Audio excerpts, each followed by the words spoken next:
Halo semuanya, selamat jumpa kembali. Ini adalah kokpit dan interior mobil listrik i4 eDrive 40. Sebuah mobil listrik dari BMW yang menggunakan platform seri 4 Grand Coupe. Tampilannya sama persis seperti BMW seri 4 Grand Coupe, sporty, ganteng, dan tidak membosankan.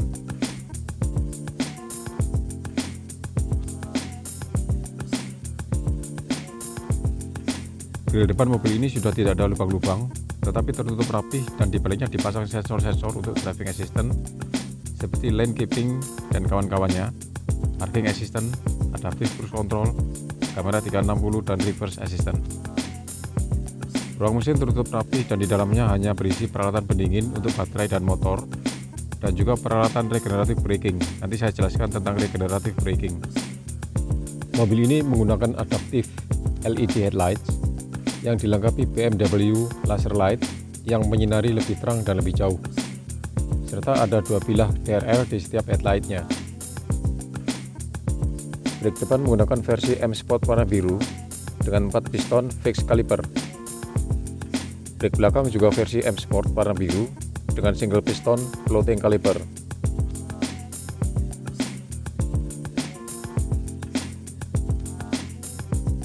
Ban belakang menggunakan Michelin Pilot Sport 4 berukuran 255/40 R19. Untuk keempat rodanya ada tire pressure monitoring system. Ban depan menggunakan Michelin Pilot Sport 4 berukuran 245/40 R19. i4 eDrive 40 ini memiliki spesifikasi menggunakan satu motor yang diletakkan di poros belakang untuk menggerakkan roda belakang dengan tenaga maksimalnya 340 horsepower dan torsi maksimalnya 430 Nm. Mampu melaju dari 0 sampai 100 km per jam dalam 5,7 detik. Kecepatan maksimalnya 190 km per jam. Baterai berkapasitas 83,9 kWh diletakkan di dasar mobil seperti layaknya mobil listrik lain. Diklaim mampu menjangkau jarak hingga 580 km. Sebenarnya ada varian lain yang tidak dimasukkan ke Indonesia, yaitu i4 M50. Mempunyai spesifikasi menggunakan dua motor yang diletakkan di poros depan dan belakang untuk menggerakkan keempat rodanya. Tenaga maksimalnya 536 horsepower, torsi maksimalnya 795 Nm. Mampu melaju dari 0 sampai 100 km per jam dalam 3,9 detik. Kecepatan maksimalnya 225 km per jam. Baterai berkapasitas 83,9 kWh. Diklaim mampu menjangkau jarak hingga 435 km. Sekarang kita kembali ke eDrive 40. Kokpit mobil ini tampak modern dengan minimnya tombol-tombol fisik. Semua kaca pintunya sudah frameless. Dashboard terbuat dari soft material, menggunakan curved display yang panjang, 12,3 inch untuk instrumen display, 14,9 inch untuk kontrol display dengan BMW Operating System 8. Support Apple CarPlay dan Android Auto, kamera 360, 3D view, voice command, iDrive controller di konsol tengah, map dan navigasi.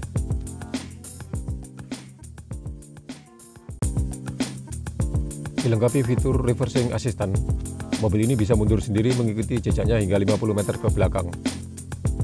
Ada juga fitur parking assistant, bisa parkir sendiri baik secara paralel maupun tegak lurus.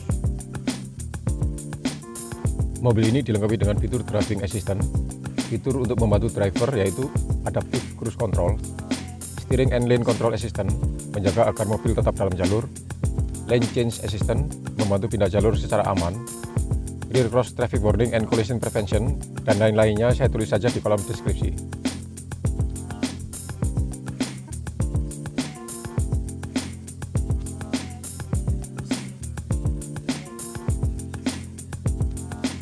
Ventilasi AC terletak di tengah, di bawah kontrol display.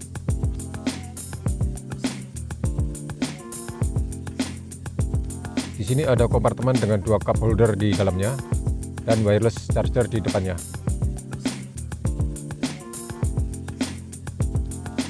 Kemudian ini ada center kompartemen yang cukup besar. Ada lampu penerangan di dalamnya dan sebuah slot USB Type-C. Setir versi M Sport dibalut Nappa leather, pengaturan tilt dan teleskopik secara manual. Sisi kiri ada tombol-tombol adaptive cruise control, sisi kanan pengaturan telepon, volume audio, dan voice recording. Ini adalah electric power steering BMW, jadi masih sangat presisi untuk pengendalian mobil.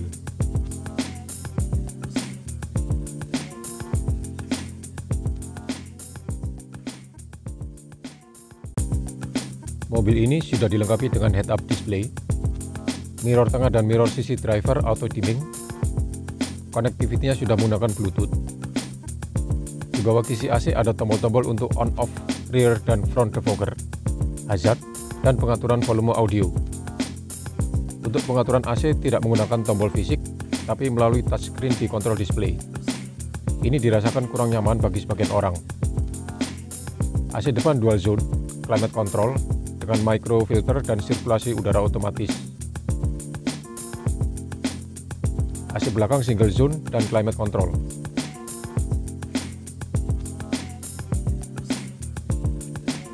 Ini adalah layout door trim pintu depan. Sisi paling atas warna hitam menggunakan soft material. Door lock handle warna silver. Di bawahnya ada ambient light membujur sepanjang pintu. Bagian tengah door trim menggunakan material dan warna yang sama dengan seat, yaitu Nappa leather. Sisi paling bawah adalah tempat penyimpanan menggunakan hard material. Keempat tombol power window sudah otomatis. Ada 2 slot memory seat di sebelahnya. Audio system menggunakan Harman Kardon dengan 17 speaker. Pengaturan headlight sudah otomatis. Pengaturan wiper sudah otomatis menggunakan sensor hujan. Ada seal plate M Sport. Kedua jok depan menggunakan electric seat. Glove box dengan soft opening. Di konsol tengah ada selektor untuk ke menu kontrol display, yaitu telepon, media, home, map, dan navigasi. Selain itu ada tombol-tombol untuk on-off traction control, parking assistant, dan kamera. Ada 3 tombol pilihan driving mode, yaitu Sport, Comfort, dan Eco Pro. Ada tombol electric parking brake. Tombol biru adalah start stop electric motor. Yang terakhir adalah tuas selektor PRNDB. P adalah mode one pedal driving untuk regenerative braking. Jok depan sporty dibalut Nappa leather dengan motif perforated. Kedua jok depan sudah electric adjustment dengan 2 slot memory seat untuk jok driver. Kedua jok depan ada sandaran paha yang bisa diextend secara manual. Sambil melihat-lihat interiornya, saya jelaskan tentang regenerative braking. Mobil ini dilengkapi dengan fitur regenerative braking. Jadi ketika kita pilih B pada tuas selektor, maka hanya dengan melepas injakan pedal gas, laju mobil langsung melambat dengan segera hingga berhenti. Tidak perlu injak rem. Begini penjelasan sederhananya. Ketika kita pilih B pada tuas selektor, mobil akan secara otomatis menghubungkan roda yang sedang berputar ke generator, sehingga putaran roda menjadi berat dan segera berhenti. Di sisi lain, generatornya yang tadi terputar oleh putaran roda, ia menghasilkan listrik untuk mengisi baterai. Begitu penjelasannya. Ada 4 settingan regenerative braking di mobil ini, yaitu low, mid, high, adaptive, dan B. Low, mid, high, dan adaptive masih harus menggunakan rem untuk berhenti. Tetapi yang B, hanya dengan melepas injakan pada pedal gas, mobil akan berhenti tanpa harus menginjak rem.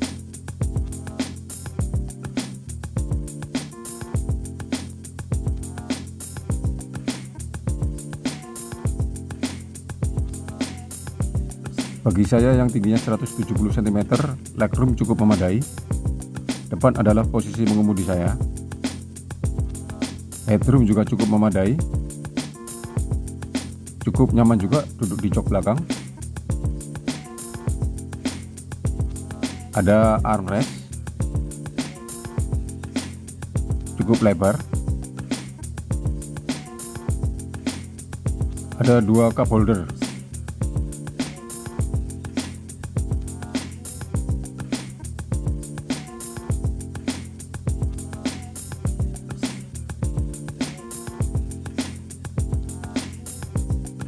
Ada 3 headrest.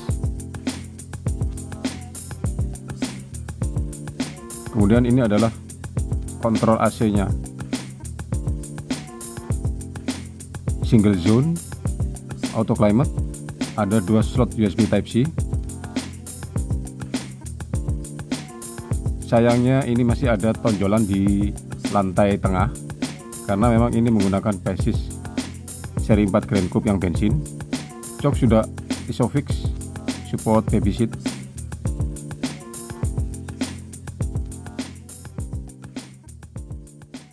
Pintu bagasi bisa juga dibuka dengan mengayunkan kaki di bawah.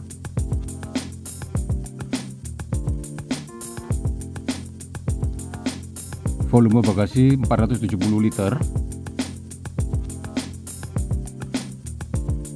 Ada power outlet 12 volt dan juga hook.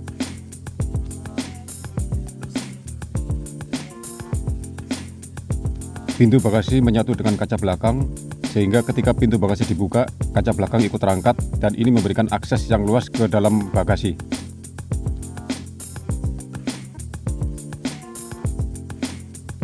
Bagasi bisa diperluas dengan melipat jok belakang.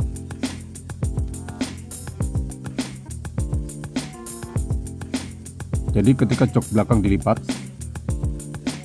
volume bagasi bertambah menjadi 1290 liter. Di bawah lantai bagasi ada subwoofer dan di sebelahnya ada space untuk menyimpan. Tidak ada tire spare, tetapi dilengkapi dengan tire repair kit.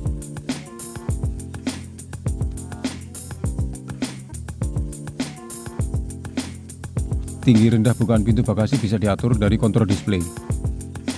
Ini adalah charging port yang ada di mobil, terdiri dari 2 bagian. Yang atas adalah port untuk charging menggunakan aliran listrik AC, alternating current atau listrik arus bolak-balik. Kemudian port yang atas gabung dengan port yang bawah menjadi port untuk charging dengan arus DC, direct current atau arus arah. Charging dengan arus DC jauh lebih cepat dibandingkan menggunakan listrik AC di rumah. Secepat apa? Nanti akan saya jelaskan setelah ini. Ketika membeli mobil ini akan mendapatkan wallbox charger yang mampu mentransfer daya maksimal 11 kW sesuai dengan kemampuan mobilnya.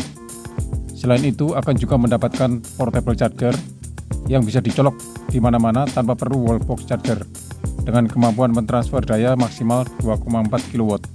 Dengan baterai terisi full 83,9 kWh, jarak jangkau maksimum yang diklaim oleh BMW adalah 580 km. Jangkauan berkendara tidak bisa sama antara driver yang satu dengan driver yang lain karena tergantung berbagai faktor seperti driving style, kondisi rute, cuaca, dan beban yang diangkut. Sekarang kita bahas kecepatan charging dengan arus AC, alternating current atau arus bolak-balik. Pengisian daya di rumah dengan menggunakan AC wallbox charger. Anggaplah kita pasang sambungan listrik baru yang khusus untuk charging mobil, terpisah dari listrik rumah tangga. Misal kita pasang daya listrik PLN yang 7,7 kW, maka pengisian daya 50% atau 42 kWh atau penambahan jarak tempuh 290 km butuh waktu sekitar 5,5 jam. Dari 42 kWh dibagi 7,7 kW. Di sini saya ambil contoh pengisian 50% agar mendekati realitas sehari-hari. Asumsi setiap hari dipakai jalan sejauh 290 km. Berarti baterai berkurang 50% atau 42 kWh. Di mobil ini ada settingan charging dari lambat sampai cepat. Untuk charging dari sumber listrik AC, mobil ini mampu menerima transfer daya paling cepat atau paling besar 11 kW. Sekarang kita bahas kecepatan charging dengan arus DC, direct current atau arus arah. Untuk charging menggunakan arus listrik DC, mobil ini mampu menerima daya hingga 205 kW. Kalau kita melakukan pengisian daya di charging station yang super cepat atau yang menggunakan DC fast charging yang 200 kW, maka pengisian daya sebesar 42 kWh atau 50% dari full kapasitinya hanya butuh waktu 12,6 menit. Dari 42 kWh dibagi 200 kW. Jadi dengan charging 12,6 menit dapat tambahan jarak tempuh 290 km. Tapi ingat, pengisian harus di charging station khusus yang DC fast charging 200 kW. Sayangnya di Indonesia masih jarang sekali. Semoga bisa tersedia banyak dalam waktu dekat. Sekarang kita bahas kecepatan charging dengan portable charger. Dengan portable charger, kita bisa ngecas di mana saja tanpa perlu wallbox charger. Portable charger mampu mentransfer daya maksimal hingga 2,4 kW dan arus maksimalnya 10 ampere. Jadi kalau di Indonesia yang tegangannya 220 volt, maka daya maksimal yang bisa ditransfer adalah 2,2 kW dari 220 volt kali 10 ampere.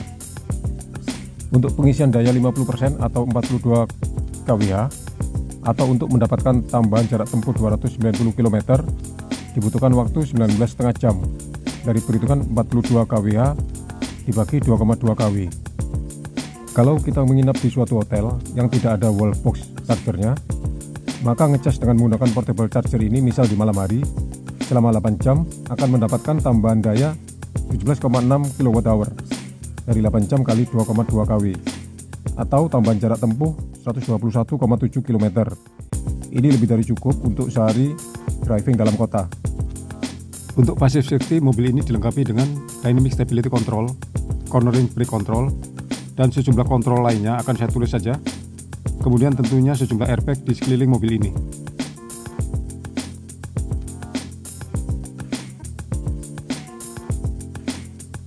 Karena ini mobil listrik, jadi tidak keluar suara. Tapi BMW memberikan suara buatan yang disebutnya sebagai Artificial BMW Iconic Sound Electric yang dibuat oleh Hans Zimmer, seorang komposer musik film ternama dari Jerman yang banyak film-filmnya memenangkan penghargaan Academy Award seperti The Lion King, Gladiator, The Last Samurai, dan ada beberapa lagi. Jadi ketika mobil ini berakselerasi, maka akan keluar suara seperti ini.